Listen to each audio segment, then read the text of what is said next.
bridge, if you plan.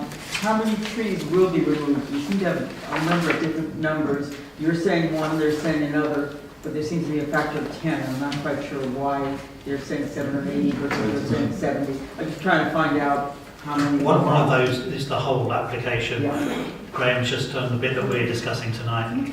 And climate change effects. Will this or will this not increase traffic in the area?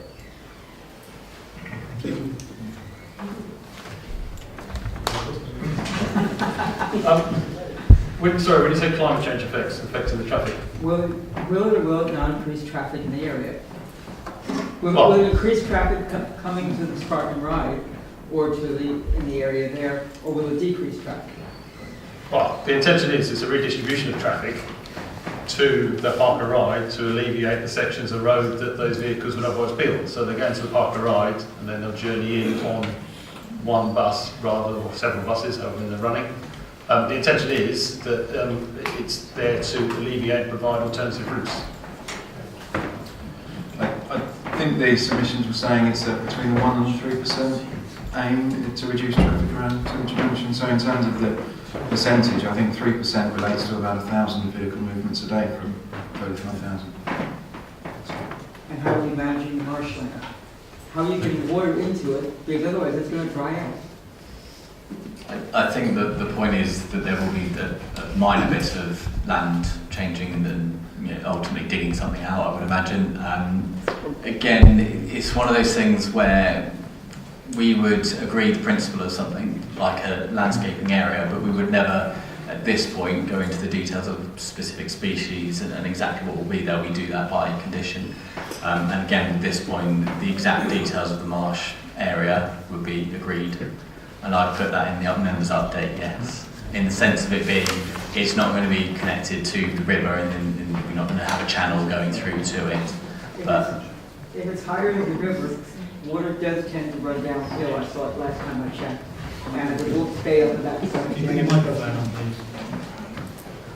Since it's higher than the river, water does tend to run downhill. It doesn't tend to run uphill. So how are you going to get water up there? If it's going to be marshy, otherwise there's just going to be mud under there or just whatever it happens to be. And is that not really marsh? That's sort of muck.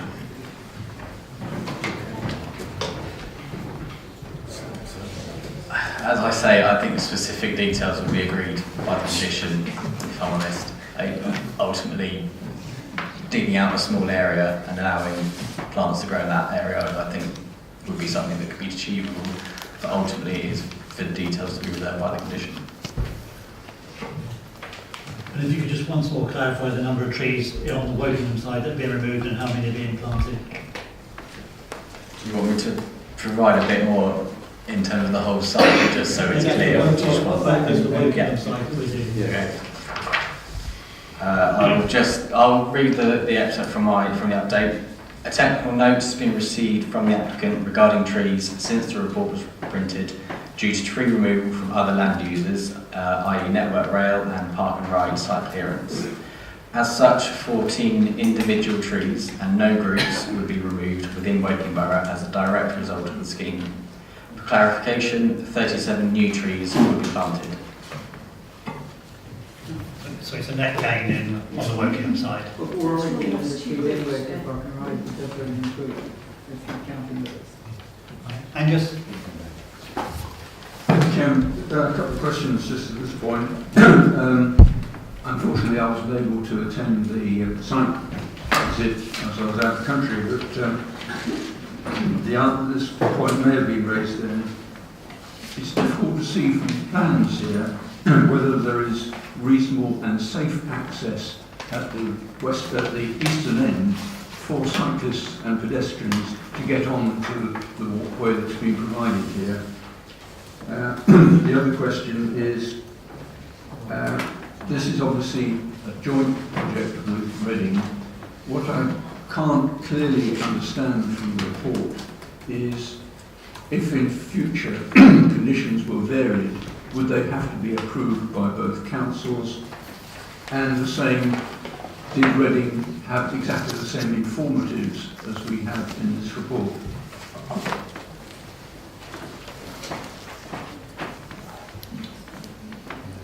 Great, yeah. I haven't got the plan in front of me, but yes, there is obviously the safe access, and the scheme will also need to go through a Section 38 process, Section 278 for the pass on the highway, and obviously through detailed design. So all those elements will need to be checked, and then they'll follow through the appropriate road safety audits for each of its stages as well, through to the point of completion and opening to the public. Thank you. Then it wasn't obvious in the plan. And yes is the short answer to your second question about changes affecting both boroughs. Excuse me. Said that the applicant would have to vary both legal agreements, so they have to apply to both councils if they wanted to run cars or taxis, for example. Yeah. I refer to paragraph 27 on page 33 of the report, which seems to place a large emphasis on the additional housing using the A4 corridor from the north of the borough. I'm not aware of any major housing at the moment which has been approved by this borough to be built in that area. Can you tell me what this means?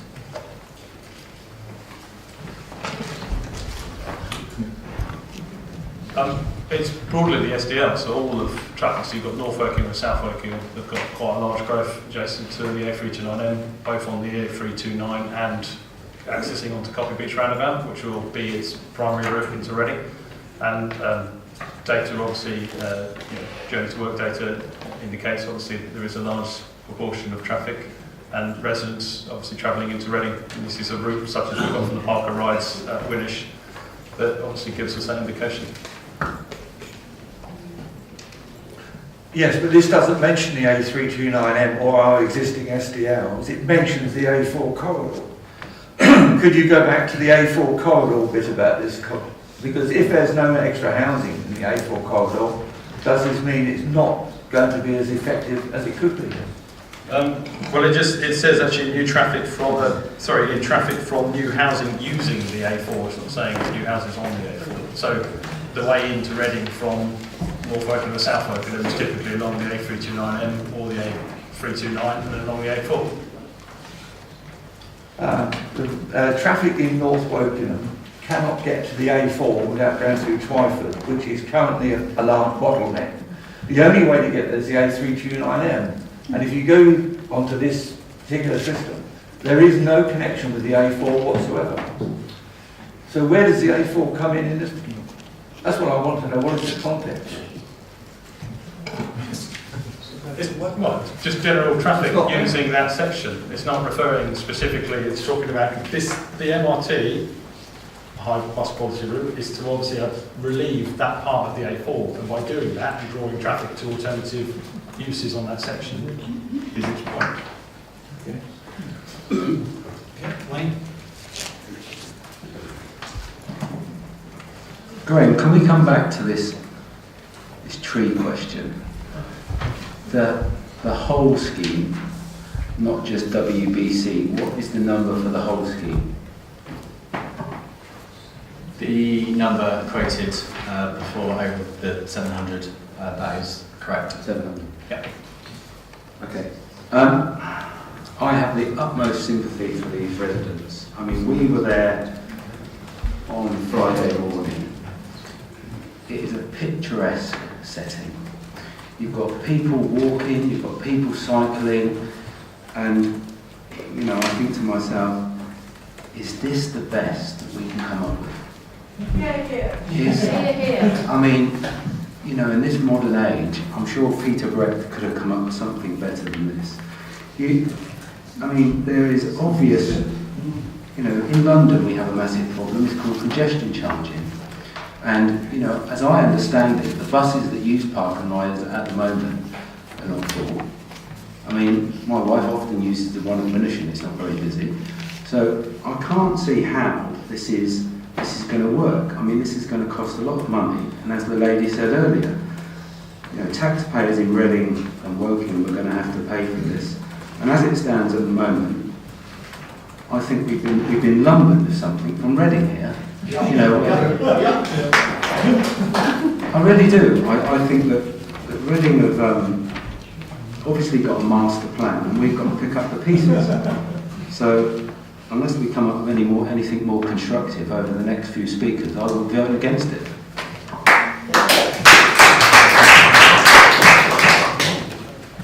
So, do you want to Go on. come back? Just to respond to you, Wayne. I know what you're saying about the buses not being filled at the moment, but that's because the buses use the existing network and get caught up. The whole point of this is to take them away from the general traffic to make it a more attractive form of transport for people to use. That's the whole purpose, and that is why this council has allocated this site for this development.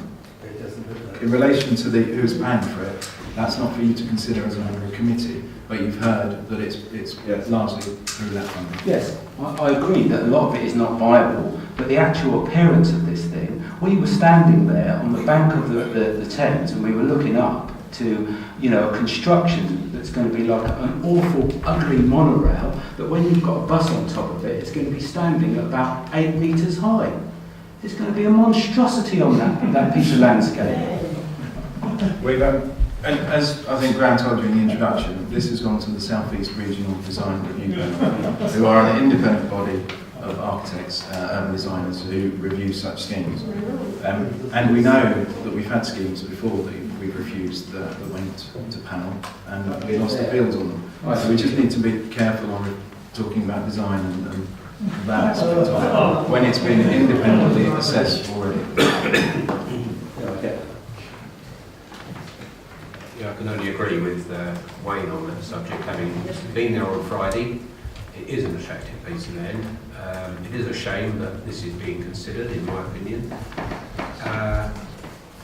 As we said, there must be an alternative.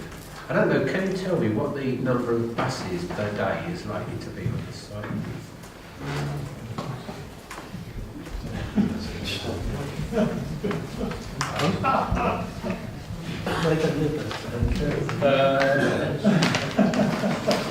I have to be honest, I can't recall the total number, but basically the intention is, obviously the intention is obviously to run that at a high frequency, but it should obviously enable, given the journey times, to decrease the number of buses actually used because they can go on a higher frequency. In terms of the number, I have to admit, I will try and find that and come back to you in a second, because I can't remember off the top of my head without finding the section in here.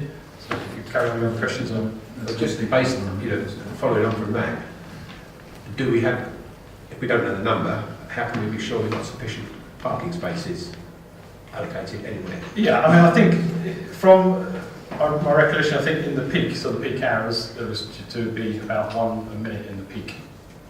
Therefore, from what's obviously been assessed, it's been identified that the park and ride at that area, and obviously our other park and rides, that we have enough on that section of the corridor. How will that work? Could I just clarify for members, we are considering the scheme in front of us, and that alone, the relationship to the park and ride is beneficial for both of them, but they do work as standalone projects.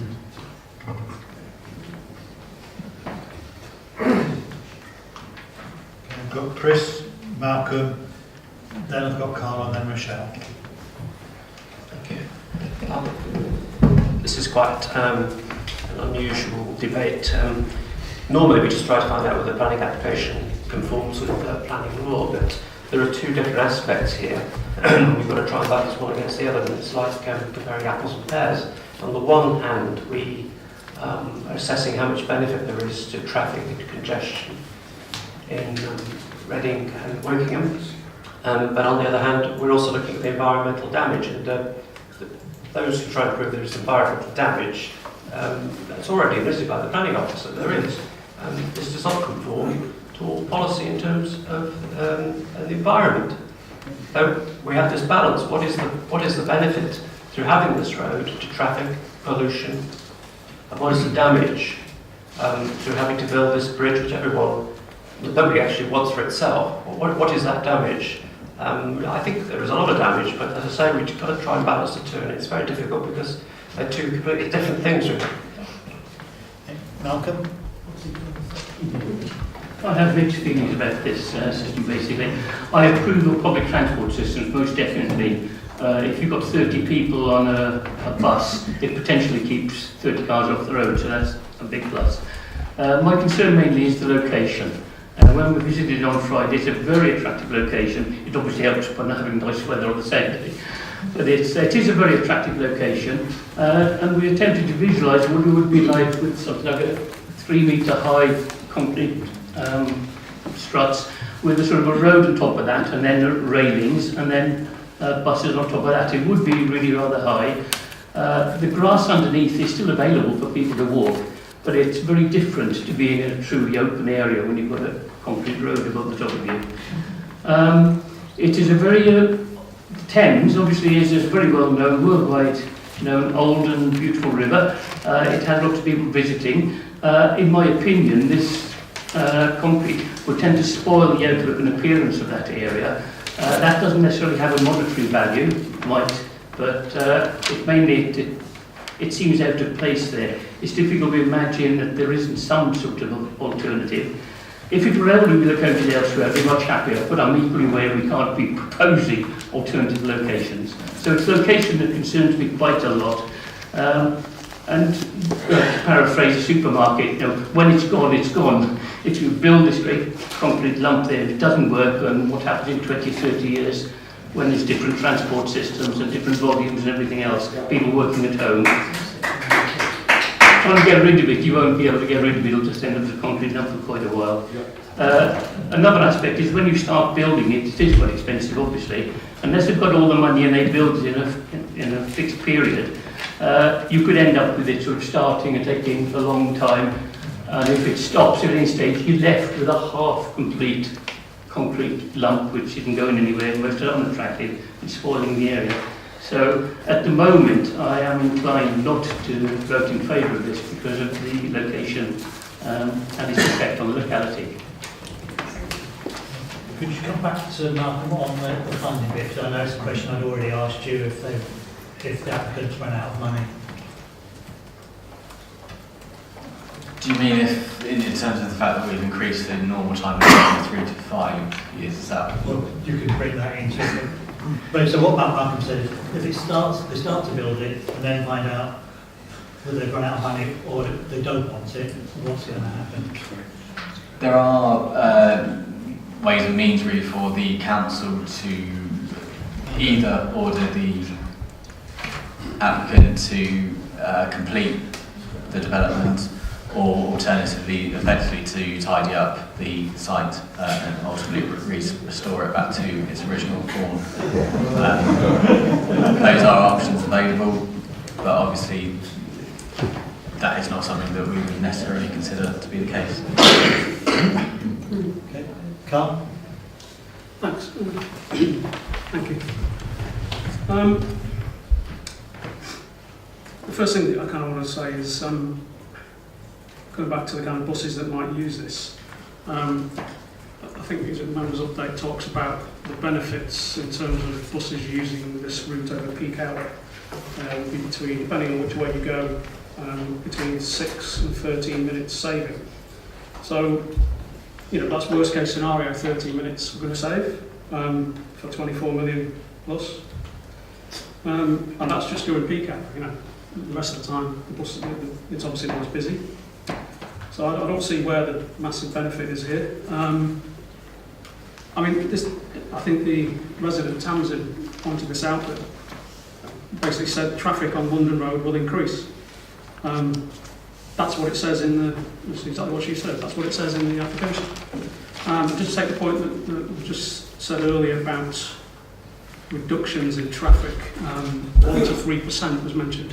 That is subsequent to a paragraph which talks about getting rid of rat-running vehicles and returning them to the main A4 corridor, benefiting residential streets. Therefore, reductions in 1 to 3% across some of these roads. So that's not talking about London Road, which is where the traffic is. That's talking about rat-running, and that's fine, 1 to 3%, but that's still quite low. Anything's good, but that's still quite a low benefit. But my feeling here is that in this application, if you read it, all the downsides are solid, they're all written out, they're accepted, even the applicant accepts them, and all the benefits are kind of, ethereal, they're not there. You reach out and grab them and they disappear. They just don't seem to exist.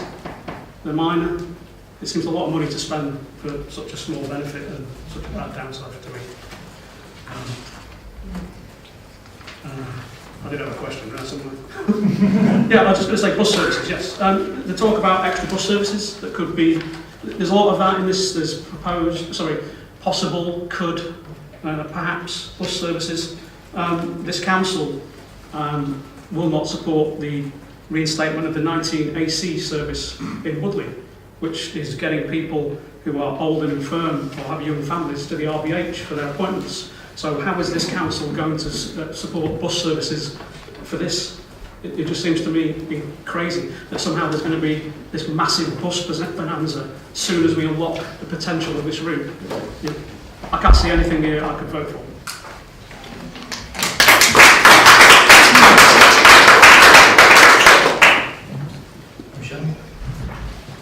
Chris, you said bus every 1 minute.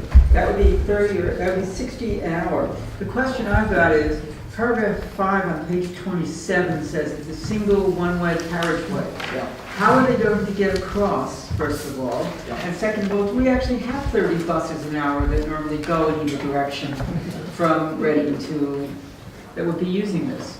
So I'm not quite sure how you're coming up with these numbers. You said that was a guesstimate, but every 5 minutes might be more realistic, every 10 minutes. And if that happens, that's 6 buses an hour. That's not a whole lot. Or 12 buses an hour rather than 60. Which is the right answer? And how are they going to cross? They cross, if you have a look at the section, there's a section where they're controlled with traffic lights, which is... Single one-way carriageway. As the bus route becomes a single one-way carriageway, how are they able to do In this? sections, it's controlled, it's shown on the drawings, it's controlled by signals for that section, and there's another section that's delivered in phases, so the second phase obviously will take remove part of that for two-way. In terms of the buses, it's not just the buses running to the park and ride, there are many other buses using the A4 corridor, so some to Thames Valley Business Park, for example, to the business park itself, as well as other services that are run. And currently along the A4 there is over 60 that currently run in the peak hour along the A4 section. But how are they going to cross? There's only one bus can go across the single lane section. But they cross by lights. There won't be. It's fine. They won't be having accidents. They'll be controlled by traffic lights, and they'll be passing one another as they do on. If the occasion comes where they do obviously arrive at that location at the same time, then obviously there is the control that will prevent them from actually meeting on that single point. They'll be held back at the wider section until the other one's passed. So I'm driving on Reading Road right now with traffic single lane. Angus? Thank you, Chairman. I think Chris Barrett summed it up when he said apples and pears. It is a very difficult thing to balance. I think on the benefit side, I think some of my colleagues here have underplayed the benefit of getting these buses off, going through Cemetery Junction, and to make the whole idea of going into the centre of Reading by bus, or out of it at the end, much more attractive. My experience is there is congestion going into Reading along the A4 almost all the day, not just at the peak hour. And I see that this, if it were approved, would be a real benefit to public transport. It's already a bus lane along the London Road. Able to get into Reading. We've already seen the delays in getting there that have been put in the report. But on the other side, we have the environmental impact. Interestingly, where I was, whilst you were visiting this site, a single structure viaduct about 20 miles long through a valley had been erected, and actually the impact of it wasn't, the more I saw it, as bad as was envisaged. Let's face it, we're going to have some impact to get this benefit. Without doubt, there's going to be some disbenefit. I'm sure everybody had the same thoughts when they put the railway along there and destroyed the banks of the Thames. I'll accept that was a good few years ago. So probably I feel on balance this is a scheme which should be supported. Reading have supported it. They have many of the same problems, aspects and needs of mitigation and they've approved it. It's a very tight one, as I say, it's a real apples and pears comparison that we as a committee have to make.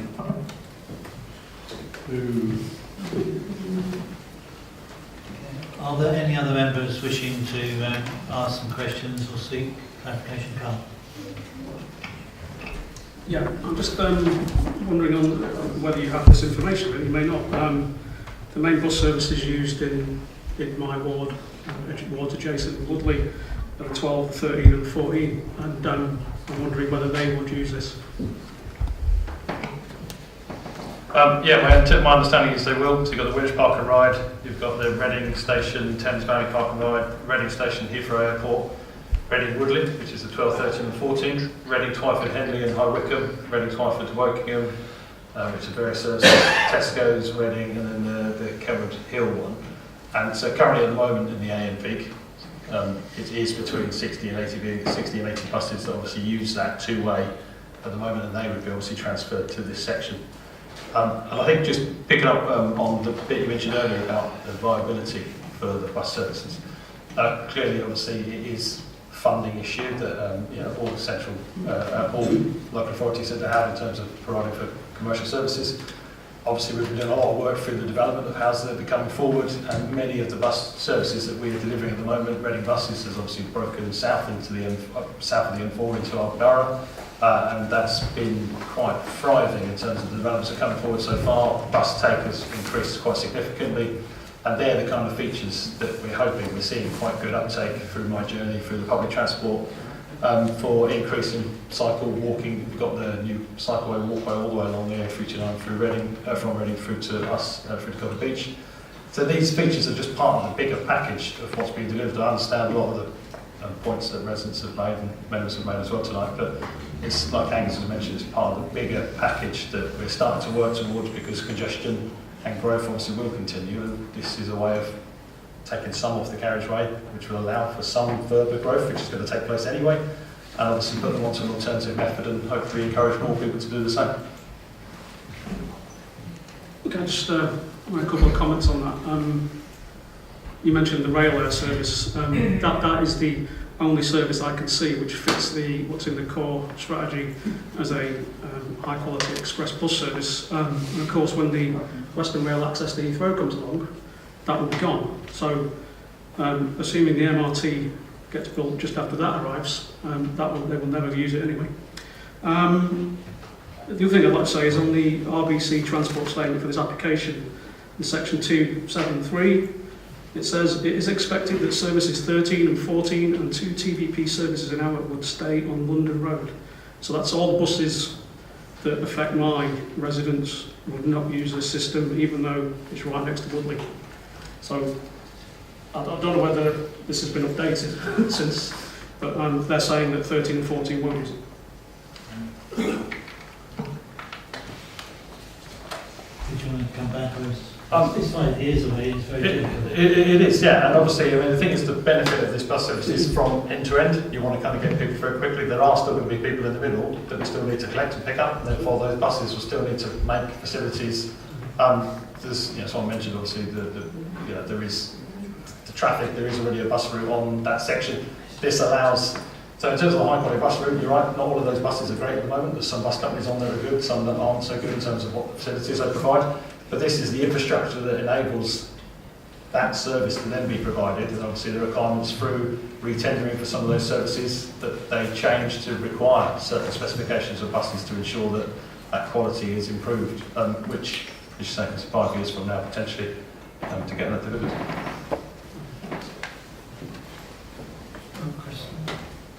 Thank you. I think we have to remember that this, the MRT for both councils is an established policy which they have decided on. they haven't started the planning, of course, because that's what we're here for. The already committee have approved it.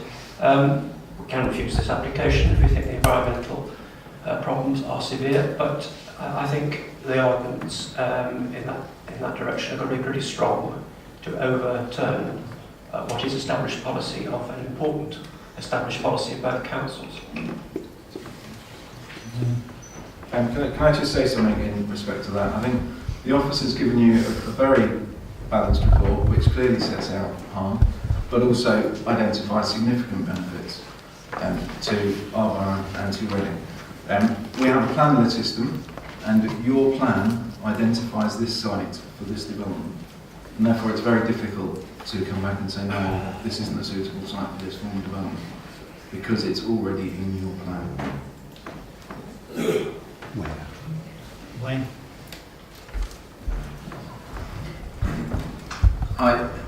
You're absolutely right, Justin, but there's a lot of things that I mentioned earlier that at the top of my piece of paper I've got, they're not for us. But it may have been in the original plan or in the plan that you talked to, but I can't remember seeing or being given the opportunity to review any other options. Is that something that we may have had in the past, somebody may have seen, or was this RBC led?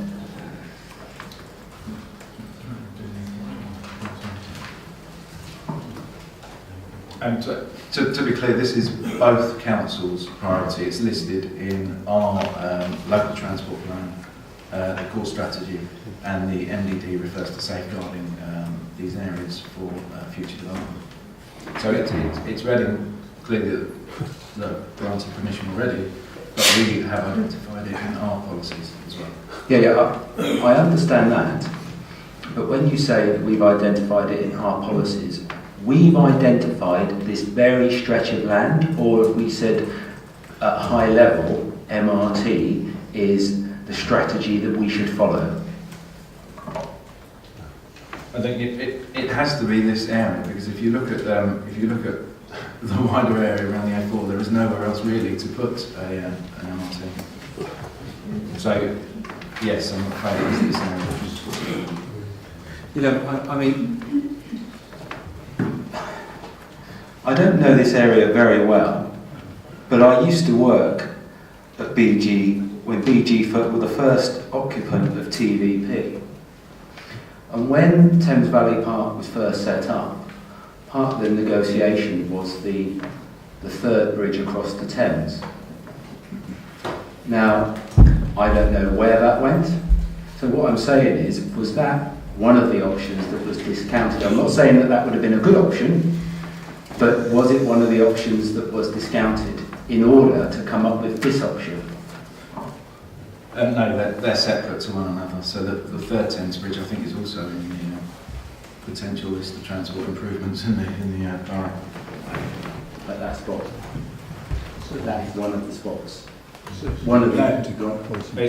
It's not this spot. I think it would be further along the road to Thames Valley Business Park.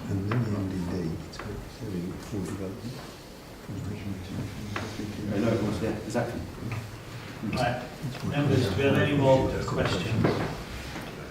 Right, now, Carl and Wayne, you've both sort of spoken that you're not in favour of the application. Clearly, I don't know what you're going to vote at the moment. But if you are minded to put an alternative proposal to members, it would be a good time to do it, and then we could discuss those reasons, say, if you want to.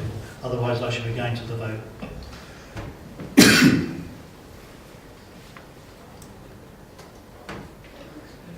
Okay. Well, as I said earlier, we've got a dilemma here. Because we're being led by Reading. I think, as you heard, there's quite a number of people around this table that are not happy. We've got two options. We either defer it and look greater at this scheme and try to alleviate some of the concerns of the planning committee, or I could just set out a number of examples of, i.e. the impact on the countryside and all the points that have been relayed by our officer. as being harm to the area.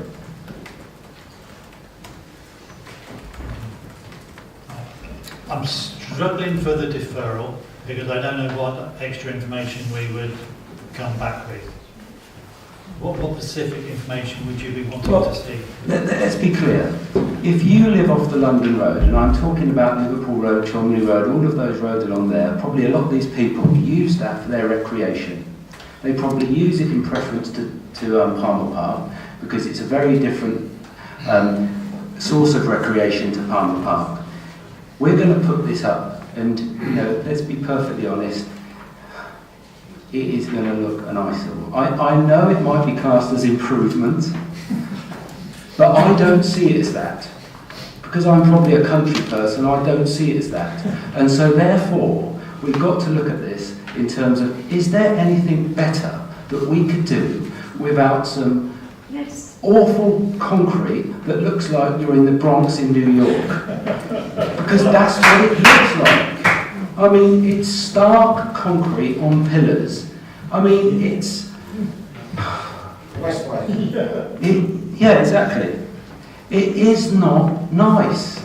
And is there anything that we could do to try and defer it, to come up with something that looks better than this?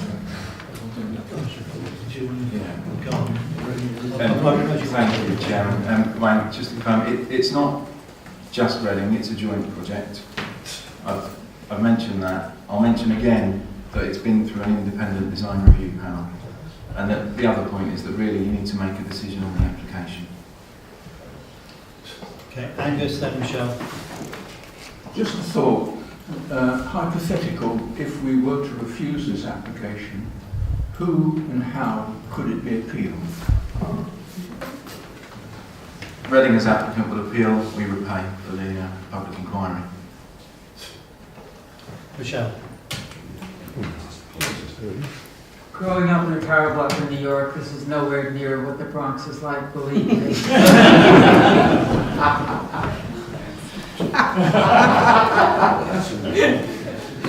Thank you for that positive comment, Michelle. Wasn't a lot better. So great for that. Right. Wayne, are you saying? Take the vote, but I do take your point, Justin. I'll go back to my earlier point. Where, you're quite right, the residents, I know it's a joint project, but the residents of Wokingham would end up paying for the appeal and probably losing if we voted against it. Thanks to Reading. Okay. Oh, Carl.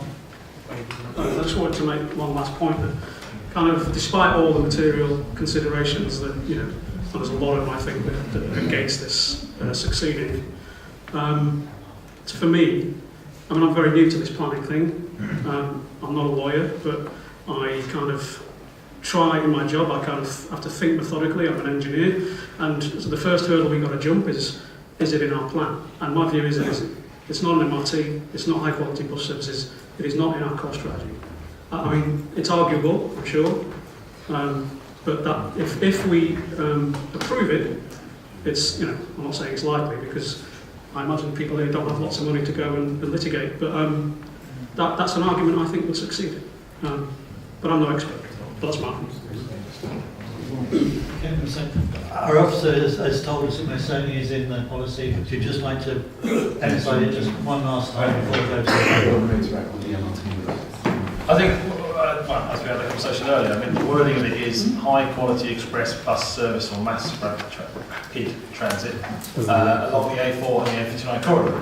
So in terms of, I mean, like, high quality, I don't know how you can define high quality, whether it's wallpaper on the inside of a bus. Yeah, but I didn't write core strategy, so that's the point. I'm asking you. Well, in terms of the core strategy, it was written, went through an examination of public, went through to Secretary of State, it had a number of, it was open to the hearing, it was all signed off and adopted by the council and exec members, obviously in 2010, following the examination that was undertaken over a series of 2 weeks. So, in terms of it being in the definitions, I think it's quite clear. It talks about the mass rapid use of buses on the expressway. So in terms of, it's it's a series of words, obviously, there.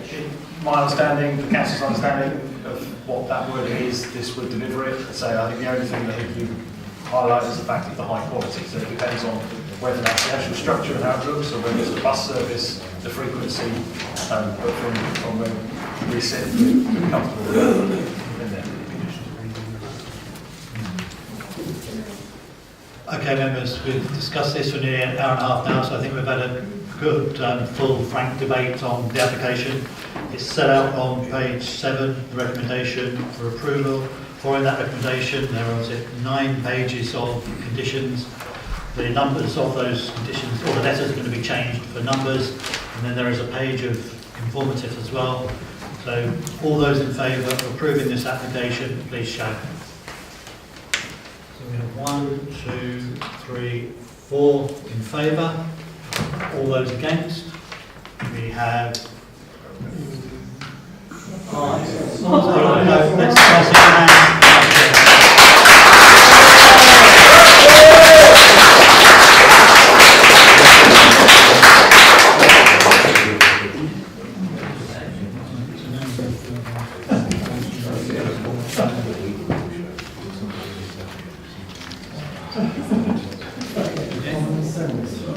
Now we need to have some reasons why it's been refused. Who would like to?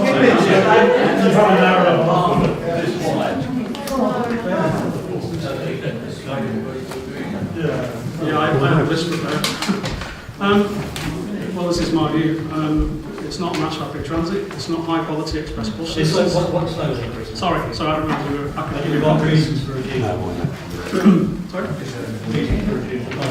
I don't think it accords with the WBC core strategy.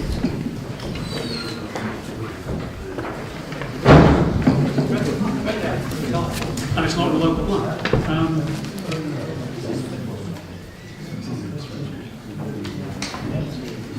It doesn't improve the cycling or walking options. It doesn't improve air quality. Destroys the national park.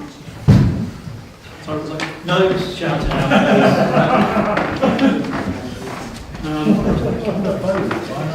The application says itself, the proposal will damage the character of the area, and this impact should not be understated. In this respect, the scheme is not considered to comply with policy CP1, CP3 and CP11 of the core strategy and CCO3 of the NDD local plan. It is considered substantial weight should be applied to the negative impacts of the scheme. So, as it's been mentioned, it is apples and pears. For me, I can just see the pears. I'm not seeing any apples, but that's my personal view. And I don't believe it accords with CP10 either. I think that's everything I've got. Wayne, would you like to add some? No, sorry. Might not be the right place, but that's why I did say we should have gone for a deferral.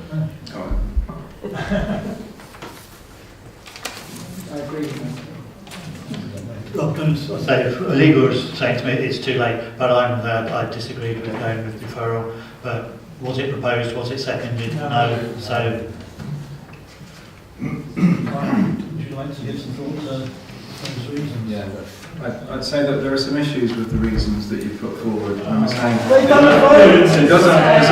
it's not in the local plan when it is in the local plan. He's saying it doesn't include cycling and walking when it does include cycling and walking because it includes a cycling and walking in the playbook.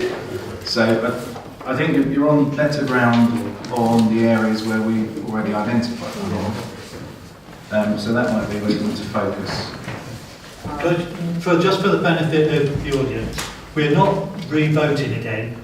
We have voted to turn it down. That is what's happened. We now have to come up with some reasons for that refusal, so we do not have to pay for it from Reading when it goes to appeal.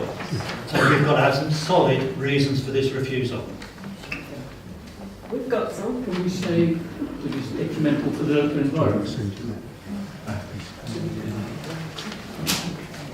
I think it's slightly more specific than just harm to the environment. Its scale, its location, proximity to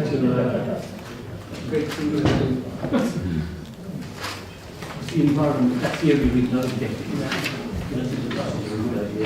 Location is wrong. And I'm not sure we want to say it's the location as well. I think you're It's talking more... appearance within that location, Okay. basically.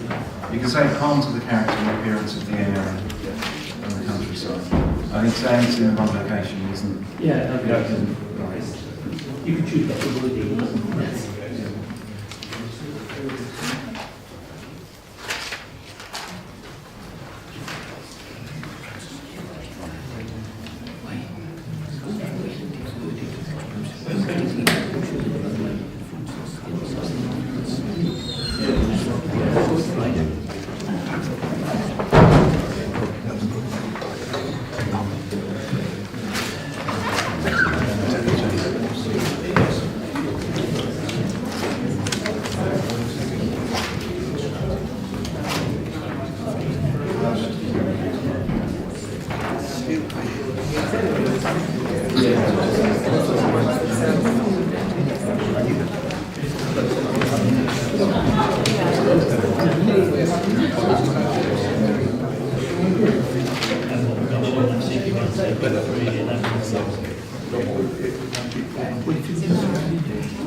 Okay, members, I'm going to ask Justin now to read out what we think is the best reason for refusal.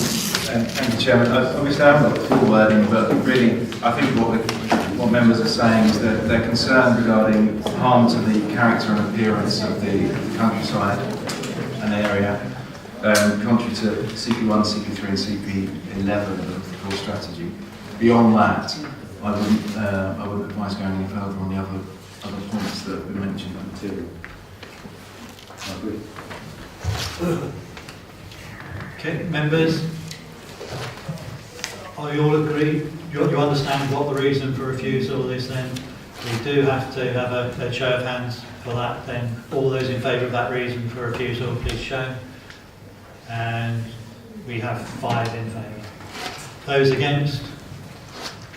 We have 1. And the others are abstaining. I'm abstaining. Yeah, right. Okay. Thank you. If you'd like to leave now, because you have other applications to go through.